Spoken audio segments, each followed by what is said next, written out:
Captain Hyun-woo Kim stood on the bridge of the New Seoul, watching the stars bend and twist through the small window. The ship shook again, making coffee spill on his uniform. He did not mind. After 6 months in space, coffee stains were normal. "Captain, we are getting strange readings," said So-Young Park from her station. She was the best scientist they had, even if she was only 28 years old. Her fingers moved fast over the old computer keys. "Something big is out there." Hyun-woo walked to her station. The New Seoul was not a big ship. You could walk from front to back in 30 steps. It had been built in the shipyards above Earth using parts from 12 different countries. Some people called it ugly. Hyun-woo called it home. "How big?" he asked. "Really big, Captain, like city big." Taemin Lee looked up from his engineering station. His face was dirty from fixing pipes all morning. "Captain, our engines are making funny noises again. We should stop and check them." Before Hyun-woo could answer, the space in front of them exploded with light. Not exploded like a bomb. Exploded like a door opening to a bright room. Through the light came a ship so large that Hyun-woo's brain could not understand what he was seeing. The ship was made of white metal that seemed to glow. It had towers and spires like a castle. Windows covered its surface like jewels. The New Seoul could have fit inside just one of those windows. "Captain," whispered So-Young, "I think we just met the neighbors." More ships appeared, smaller than the first one, but still huge compared to the New Seoul. They moved in perfect formation, like dancers who had practiced for years. Their hulls were smooth and beautiful. Everything about them said, "We are better than you." "Captain Kim," came a voice from the radio. It spoke perfect Korean, which was strange. "This is Admiral Velthar of the Galactic Empire 3rd Fleet. You will prepare to be boarded." Hyun-woo looked around his bridge. So-Young was trying not to panic. Taemin was hitting his computer, hoping it would work better. The walls had rust stains. The chairs had tape holding them together. Compared to those perfect ships outside, they looked like children playing with toys. "This is Captain Kim of the New Seoul," he said into the radio. "We come in peace." "Peace is assumed," said the voice. It sounded bored. "Prepare your vessel for inspection. Any resistance will result in immediate disintegration." "Well," said Jaewon Choi from the second ship, the Busan runner. His voice came through their old radio system with lots of static. "I think we just got invited to the big kids' table." The alien ships surrounded them like giants standing around children. A small shuttle came from the biggest ship. Even the shuttle was bigger than the New Seoul. It attached to their airlock with a soft bump. Hyun-woo straightened his uniform and checked his sidearm. Not that it would help against beings who could build ships like those. "So-Young, Taemin, you are with me. Everyone else, stay calm and try to look professional." The airlock opened with a hiss. 3 beings walked in, and Hyun-woo tried not to stare. They were tall, maybe 7 feet, with skin that looked like blue crystal. They wore uniforms that seemed to be made of liquid silver. Every movement was graceful. Every step was perfect. "I am Commander Zenkari," said the middle one. Her voice was like music. "You will accompany us to the Eternal Dominion for classification and assignment." "Classification?" asked So-Young. The alien commander looked at her like she was a child who had asked why the sky was blue.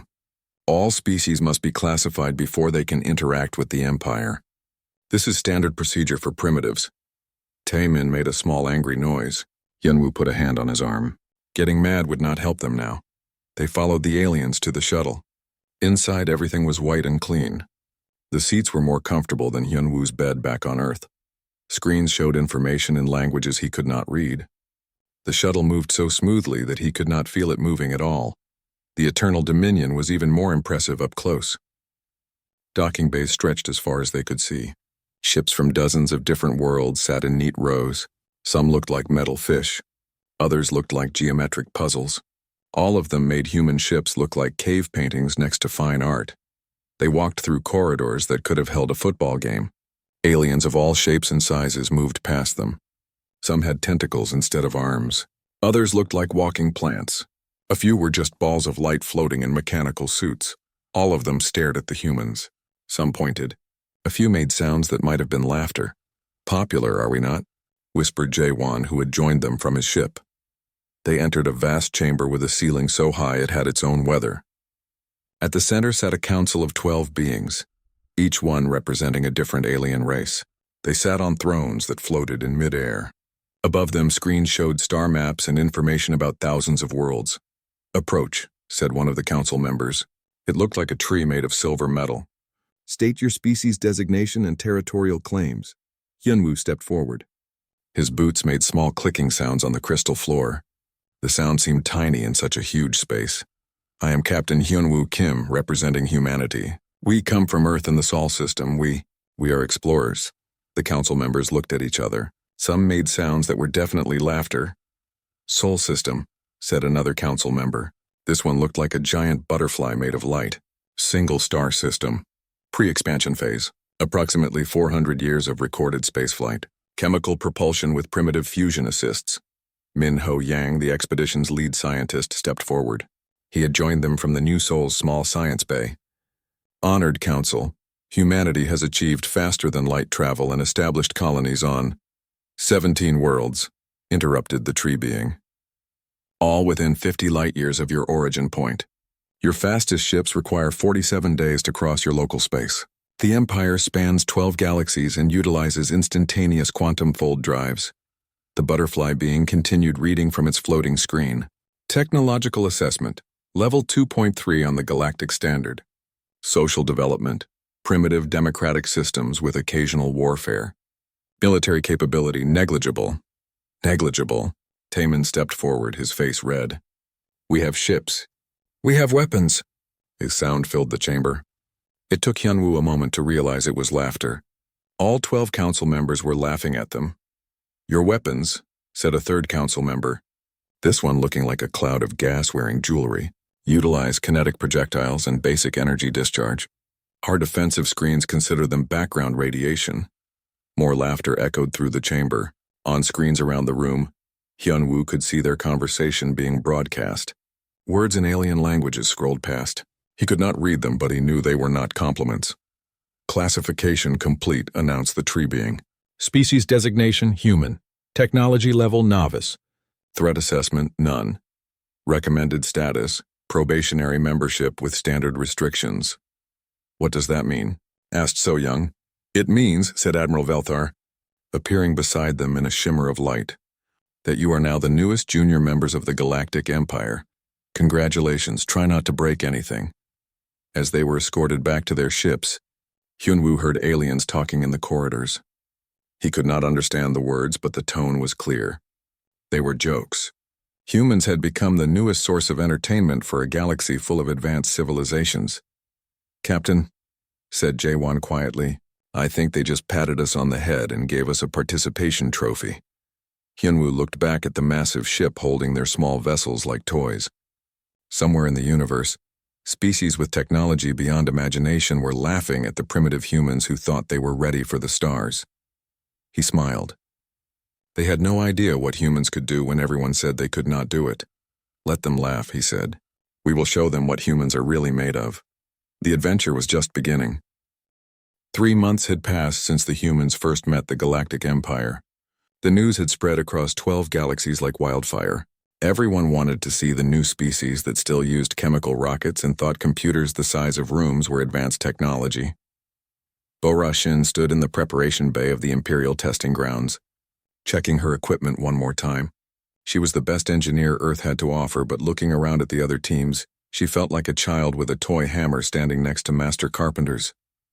"Nervous?" asked Dong-Hyun Kang, adjusting his pilot's helmet. The helmet was human-made, with cables and wires sticking out in all directions. Next to the smooth, elegant headgear worn by other species, it looked like something built in a garage. "Not nervous," Bo-Ra replied. "Just aware of what we are up against." Yejin Lim was studying the competition through her binoculars. "The Kethmori team has ships that can think for themselves. The Zeron use weapons that can bend space. And the Nathis," she paused, "I think their ship is alive." The Imperial testing grounds were built in an empty solar system called Nexus. 12 artificial planets served as testing areas for different challenges. Each planet had been designed to test a specific skill that spacefaring species needed to survive in the galaxy. Commodore Zenkari stood at the center of the preparation area, her crystal skin reflecting the lights like a living diamond. "Attention, probationary species," she announced. "You will now undergo the standard galactic competency trials. These tests have been used for 8,000 years to determine which species are ready for full membership in the Empire. She gestured to a large screen that showed the 12 testing planets. First trial, navigation through hyperspace storms. Second trial, resource extraction from hostile environments. Third trial, combat simulation against standard Imperial scenarios. Species that fail will be reclassified as pre-spacefaring and restricted to their home systems. The other alien teams looked confident. The Vorthak, who looked like metal spiders, clicked their legs together in what might have been laughter. The Ixian, floating jellyfish-like creatures, pulsed with bright colors. Even the youngest species there, the Kelthan, had been traveling between stars for 2,000 years. The human team had been traveling between stars for 400 years. And most of that time had been spent going really, really slowly. The navigation trial will begin in 1 hour, continued Zenkari. Each team will guide their vessel through the maelstrom of Kethavar. This hyperspace storm has been used as a training ground for millennia. The safe path through it is well known to any competent navigator. Bora looked at her teammates. Dong-hyun was a good pilot, maybe the best human pilot alive. But he had learned to fly in normal space, where you could see where you were going and physics made sense. Hyperspace was different. In hyperspace, your instruments lied to you. Your eyes showed you things that were not there, and the only way to navigate was to trust computers that could calculate millions of variables at once. Their computers could calculate hundreds of variables at once. On a good day, "We can do this," said Ye-jin, but her voice was not convinced. The human ship for the trials was called the Soul's Pride. It was newer than the new Soul, built specifically for these tests. But it was still human technology, still held together with welds and bolts and the occasional prayer to whatever gods watched over engineers. Around them, the other species prepared their vessels. The Nethys ship looked like it was grown rather than built, with curves and spirals that seemed to flow like water. The Zoran ship was all angles and edges, covered in weapons that hummed with power. The Kethmori ship was so advanced that Bora could not figure out where the engines were. "Teams, prepare for departure," announced Zenkari. They climbed aboard the Soul's Pride. The cockpit was cramped and filled with switches, buttons and screens that flickered sometimes. Dong-hyun took the pilot's seat and started the pre-flight checklist. Bora sat at the engineering station, watching readouts that showed the ship was working but not happy about it. Ye-jin manned the navigation station, which was really just a computer with a really good map program. Through the cockpit window, they watched the other ships prepare to leave. Some lifted off with no visible means of propulsion, floating upward like magic. Others opened portals in space and stepped through them. The Vorthak ship simply disappeared and reappeared near the jump point. The Soul's Pride lifted off with a roar of chemical engines and a lot of shaking. Black smoke poured from the exhaust ports. Several aliens pointed and made sounds that were definitely laughter. "Ignore them," said Dong-hyun, but his knuckles were white on the controls. The jump point to hyperspace looked like a hole in reality.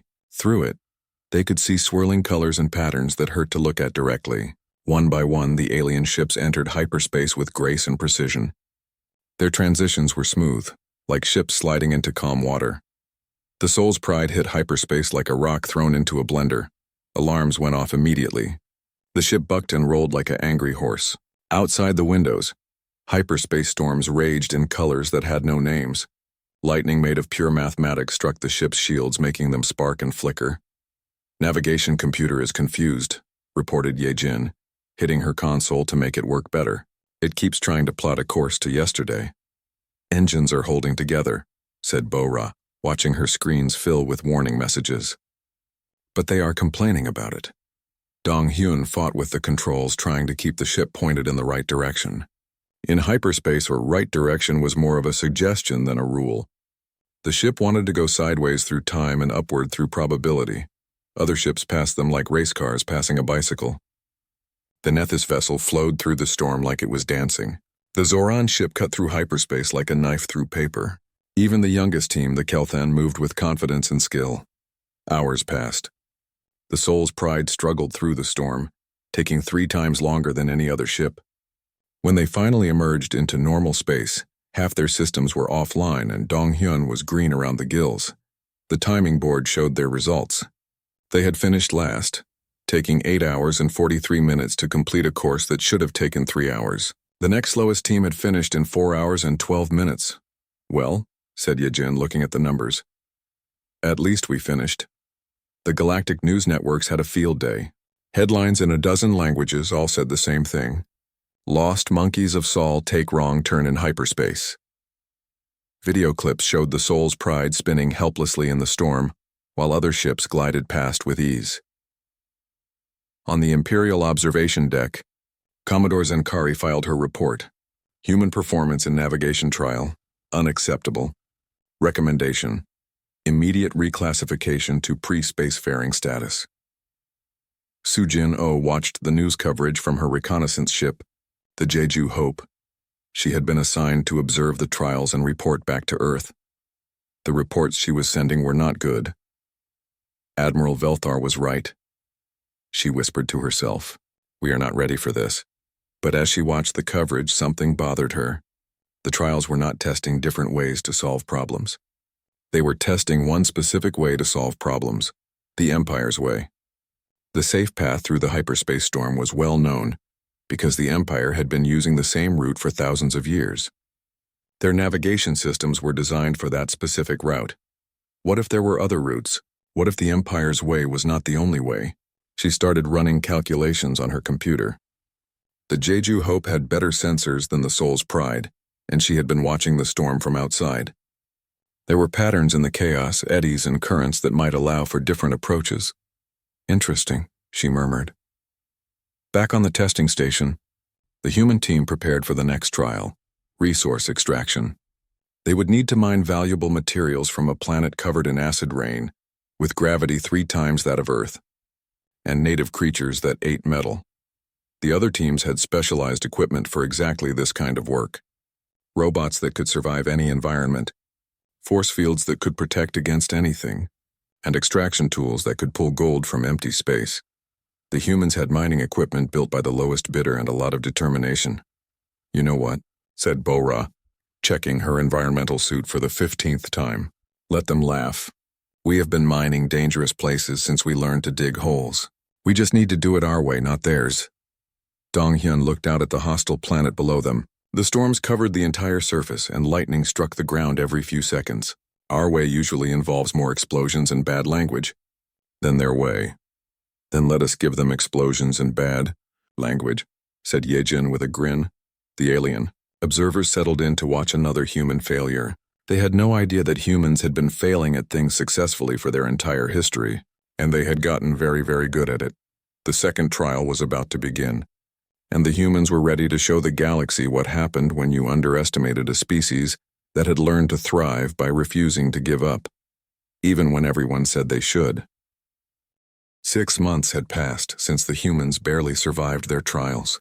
The galaxy had mostly forgotten about them, which was fine by Captain Woojin Park. He preferred it when people were not watching him make mistakes.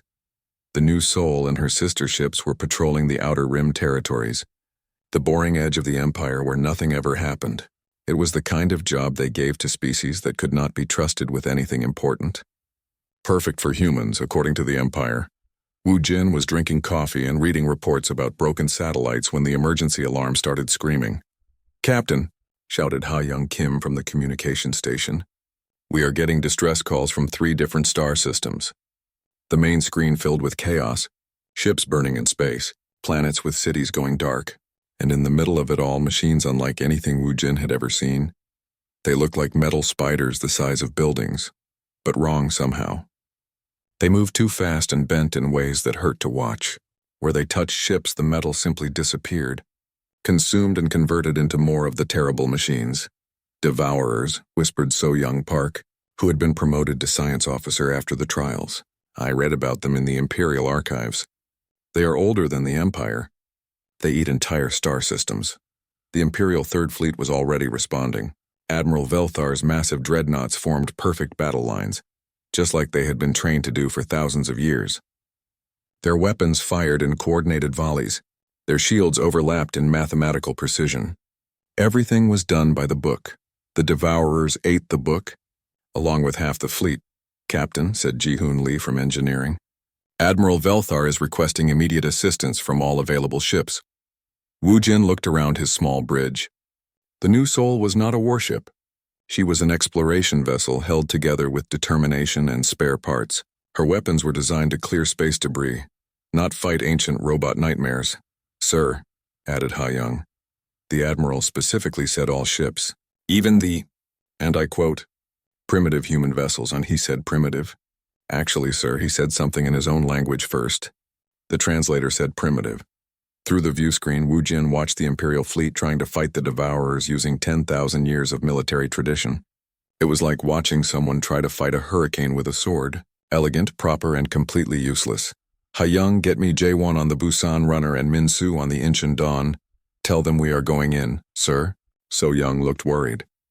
Going in to do what? The Empire's best ships are being destroyed out there. That is exactly why we need to go, Wu Jin said, standing up. They are fighting the way they always fight. But these Devourers have been around for millions of years. They have seen every Imperial tactic 1,000 times. He pointed to the screen where another Imperial dreadnought was being consumed by the terrible machines. But they have never seen us fight. They do not know what humans do when everything goes wrong. The small human fleet jumped into hyperspace. 5 ships total, the New Soul, the Busan Runner, the Incheon Dawn, the Soul's Pride, and the little reconnaissance ship, Jeju Hope. Against an enemy that had just destroyed dozens of ships, each 10 times their size. They arrived at the Kethavar system to find chaos. The Imperial fleet was in full retreat, trying to regroup while the Devourers spread across 3 planets like a metal infection. The machines were already building new factories, turning captured Imperial technology into more of themselves. Admiral Velthar, this is Captain Park, Wu Jin said into his radio, requesting permission to engage the enemy. Captain Park? The Admiral sounded surprised. Your ships are not equipped for this level of combat. Withdraw immediately. With respect, sir, your ships are not equipped for this either. There was a long pause. What do you propose? We do what humans do best, sir. We improvise. Instead of forming a battle line like the Imperial ships, the human vessels scattered in 5 different directions. To the Imperial observers, it looked like panic. To Wu Jin, it looked like opportunity. Ji-hoon, remember that trick you used to make our engines emit false signals during the trials? The one that almost blew up the ship? Yes, sir. Do it again. But this time make it look like we are a squadron of Imperial fighters. Sir, that is insane. I know. Do it anyway. The Soul's Pride, piloted by Haewon Kim, dove toward a group of Devourers using chemical thrusters for tiny course corrections. The Devourers tried to target her, but their targeting systems were designed to predict the movement patterns of civilized spacefaring species. Civilized species did not use random bursts of chemical rockets to dodge attacks. Haewon's ship danced between energy blasts like a butterfly in a hurricane, getting close enough to scan the Devourers with every sensor they had. Meanwhile, Hyunji Choi on the Jeju Hope was analyzing the data. Captain, I think I found something. The Devourers are using predictive algorithms based on millions of years of fighting conventional tactics, but they are having trouble adapting to our chaotic approach. Chaotic? Wu Jin grinned. I prefer to call it Korean fire tactics. The Busan Runner, under Captain Jaewon Choi, suddenly appeared behind a group of Devourers. Instead of using proper military targeting systems, Jaewon was eyeballing his shots like he was throwing rocks at cans. The Devourers' defensive systems, expecting precise computer-guided attacks, were completely unprepared for weapons fired by intuition and luck. Direct hit, shouted Jaewon. And I was not even aiming for that one. The Imperial fleet watched in amazement as the tiny human ships began having success where massive dreadnoughts had failed. The humans did not fight like a proper military force. They fought like pirates or children playing games or lunatics with weapons. It was working. Admiral, Wu Jin called over the radio, we need you to try something. Stop fighting like the Empire and start fighting like humans. I do not understand. Break up your formations. Stop following the tactical manual. Do something random. The Devourers cannot adapt to what they cannot predict. There was another long pause. Captain Park, what you are suggesting goes against 10,000 years of Imperial military doctrine. Sir, your 10,000 years of doctrine is what got half your fleet eaten. Admiral Velthar made a decision that would have gotten him court-martialed under normal circumstances. All ships break formation. Engage at will using non-standard tactics. The Imperial ships scattered, abandoning their perfect battle lines. Some ships began using ramming attacks. Others started firing randomly into space, forcing the Devourers to waste energy on defensive moves. A few ships began spinning while they fought, making their movement completely unpredictable. It looked like chaos. It was chaos, and for the first time since the battle began, the Devourers started taking real damage. The Soul's Pride managed to land on one of the larger Devourer machines. HFY used her ship's mining lasers, not weapons, just tools designed to cut through asteroid rock, to slice into the machine's core. The Devourer tried to shake her off, but she held on with magnetic clamps and determination.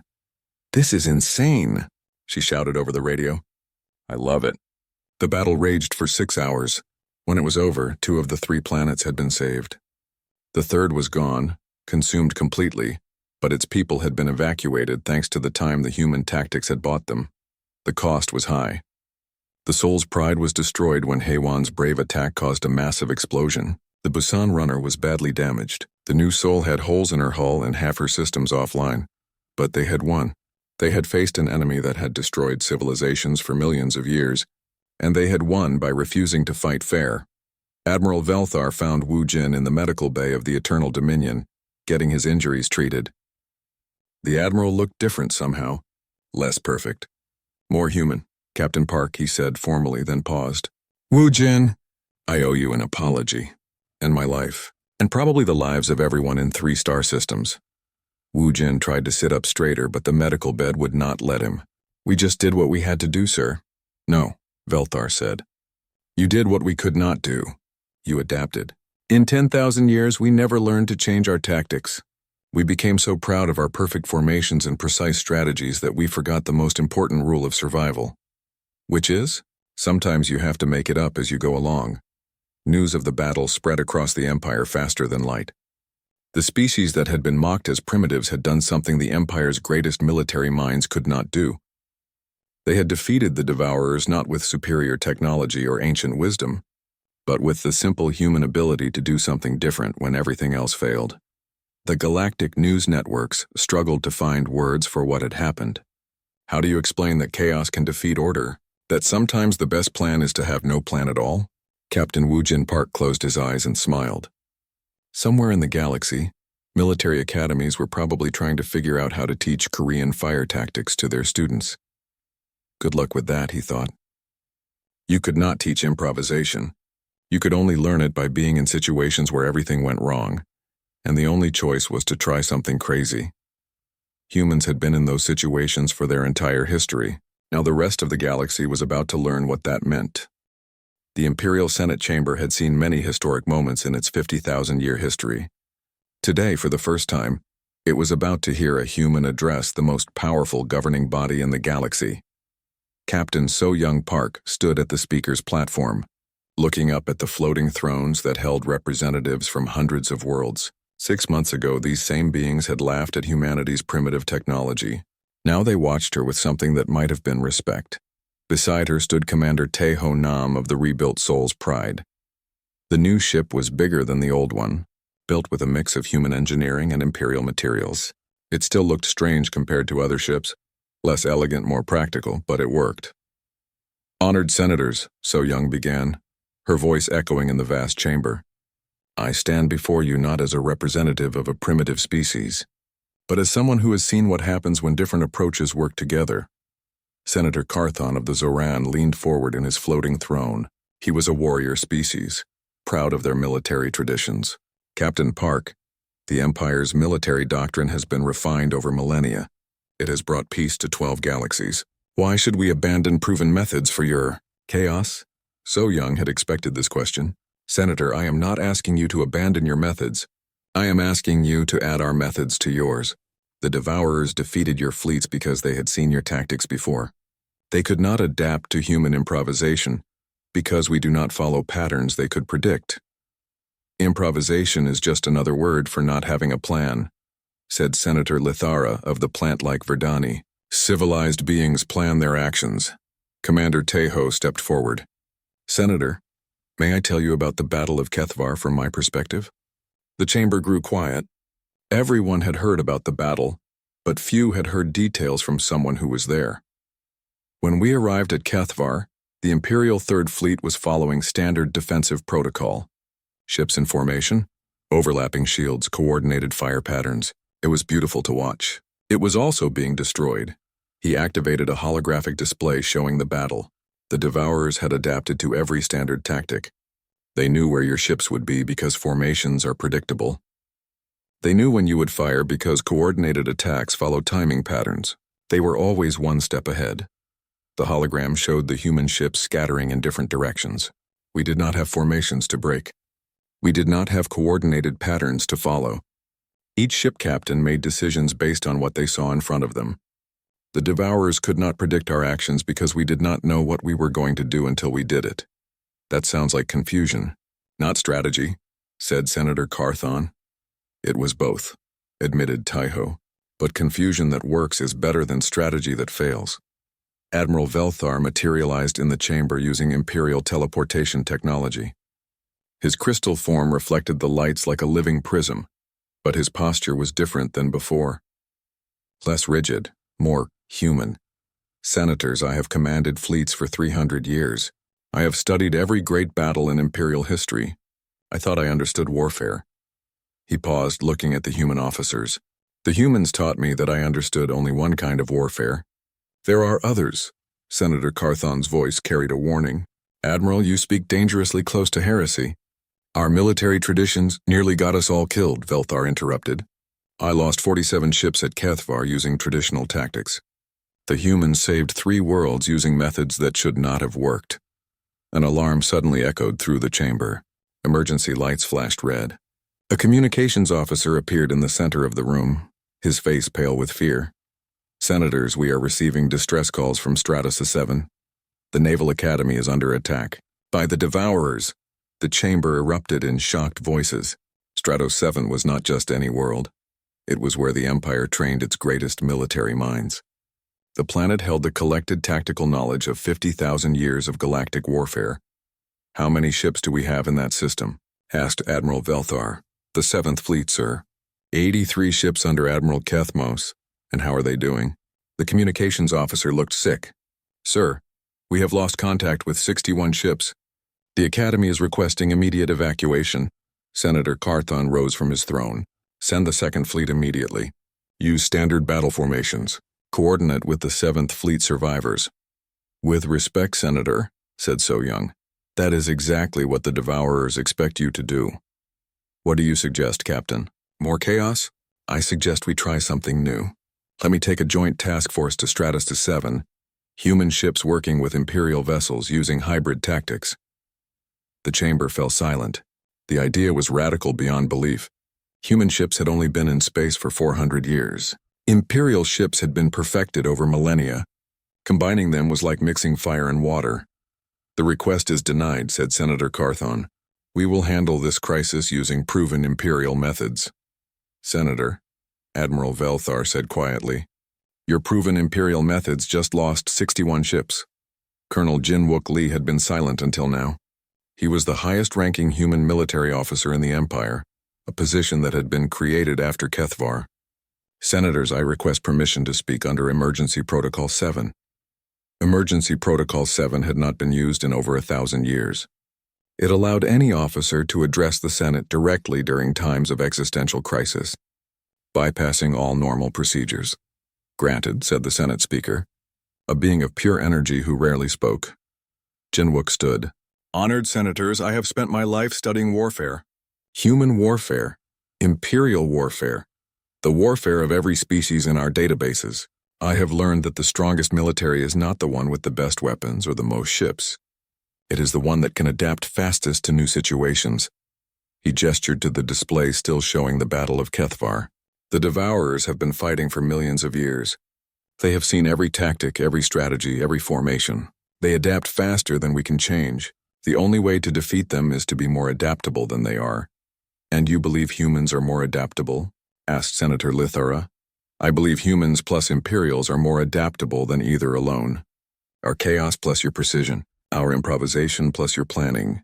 Our willingness to try stupid things plus your ability to do smart things perfectly. Another alarm sounded.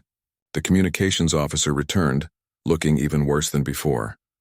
Senators, Stratos 7 reports that the Academy's main defense grid has fallen. The Devourers are consuming the tactical databases.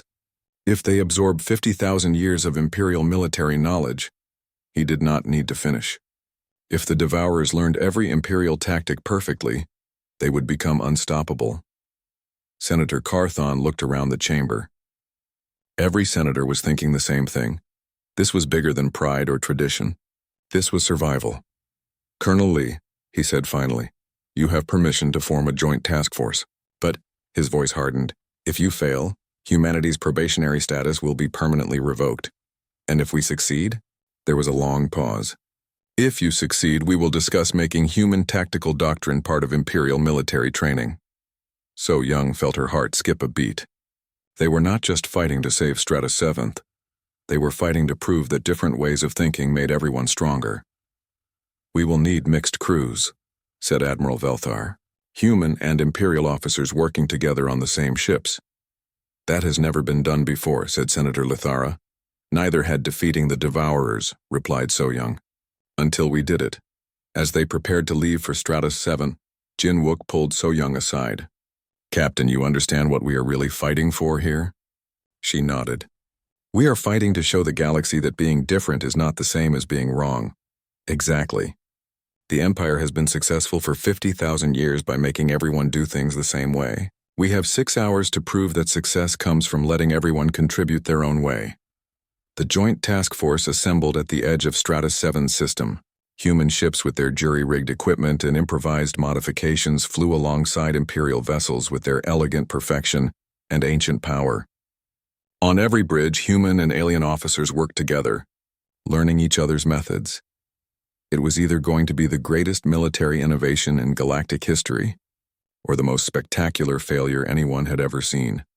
As they prepared to jump into the battle, So-Young thought about the long journey from being mocked as primitives to being trusted with the Empire's most precious military knowledge. Sometimes the greatest victories came not from proving you were right, but from proving that different could also be right. The jump to hyperspace began, carrying a fleet unlike any the galaxy had ever seen into a battle that would determine the future of galactic civilization.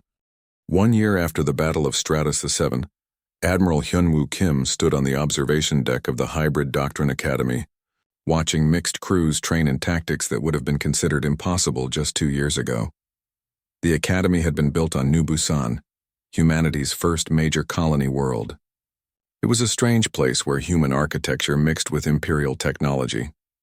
The buildings looked like they had been designed by committee, which they had been, a committee of 12 different species all arguing about the best way to build things.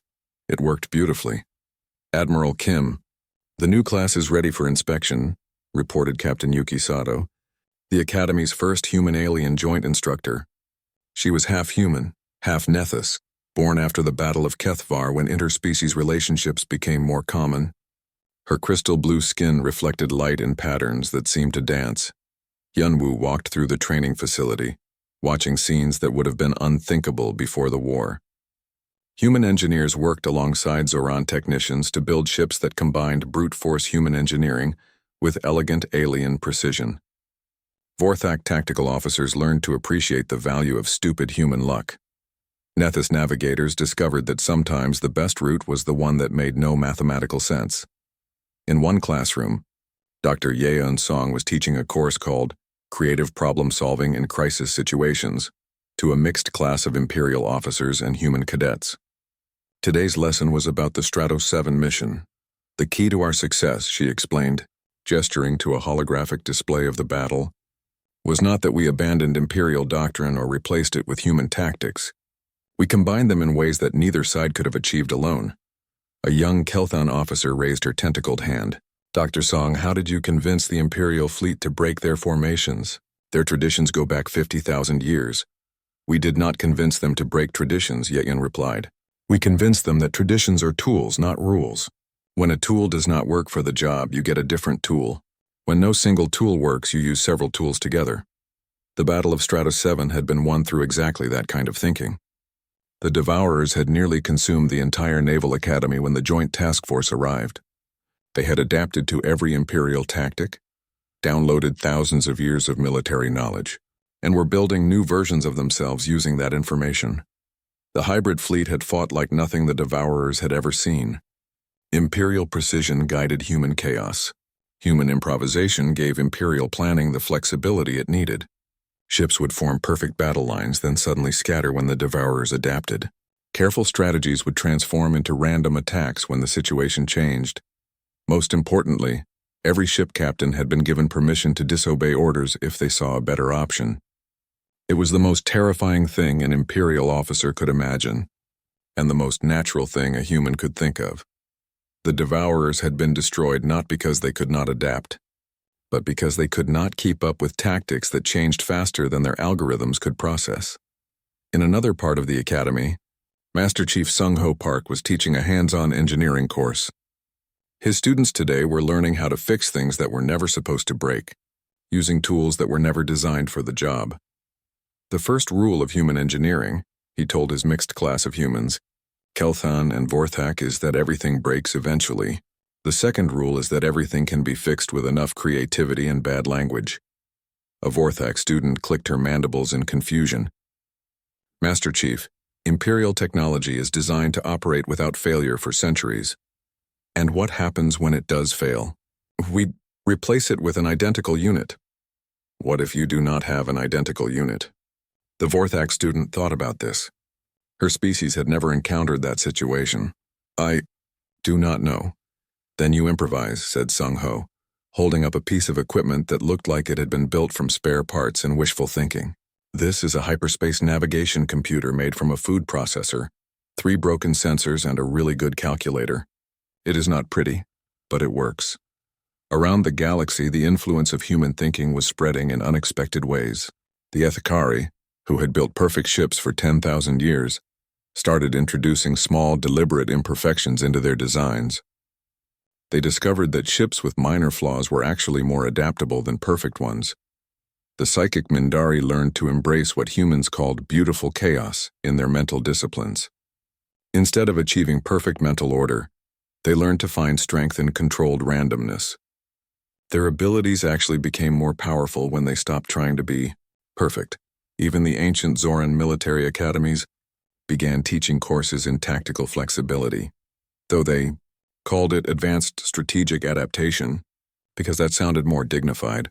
Captain Minsu, Kang of the Ancient Dawn, was leading humanity's first joint exploration mission into uncharted space. His crew was half human, half alien, and they were discovering things that neither species could have found alone.